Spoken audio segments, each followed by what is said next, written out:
আসসালামু আলাইকুম এভরিওয়ান। আজকে আমি সাতমিশালি মাছ ভাজি করব। কাটা থেকে শুরু করে শেষ পর্যন্ত দেখাবো। দেখেন কত সুন্দর সাতমিশালি মাছ, কই মাছ, টাকি মাছ, ট্যাংরা মাছ, বাইন মাছ সব কিছু কাটা থেকে পরিষ্কার করা পর্যন্ত দেখাবো। দেখেন কাটা শেষ, এখন এগুলো পরিষ্কার করা হচ্ছে। পরিষ্কার করা হয়ে গেছে। লবণ, হলুদ ও লেবুর রস দিয়ে আরও ভালো করে পরিষ্কার করব, যাতে একটা মাছের গন্ধ থাকে সেটা না থাকে। দেখেন কত সুন্দর পরিষ্কার হয়ে গেছে, একদম সাদা ঝকঝকে। এখন আমি এটা রান্নার জন্য রেডি করব।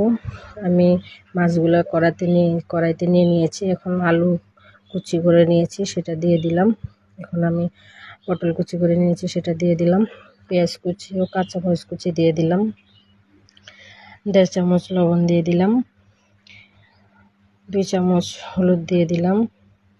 কাঁচা জিরা বাটা দিয়ে দিলাম। সয়াবিন তেল দিয়ে দিলাম।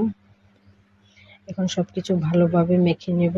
মেখে একটু ঝোল দিয়ে চুলায় বসিয়ে দেব। চুলায় বসানো হয়ে গেলে এখন দেখবেন কত সুন্দর একটা ধোয়া ওঠা রান্না হচ্ছে। এতে আমি ধনিয়া পাতা দিয়ে দিয়েছি। এখন নেড়ে চেড়ে আবার ঢেকে বসিয়ে দেব। অনেকটা রান্না শেষের দিকে এখন আমি জিরা ও ধনিয়া গুঁড়ো দিয়ে দিয়েছি। এর কত সুন্দর হয়েছে। রান্না এখানে শেষ। সবাই একবার ট্রাই করবেন, অনেক সুন্দর রান্না হয়েছে। ধন্যবাদ সবাইকে।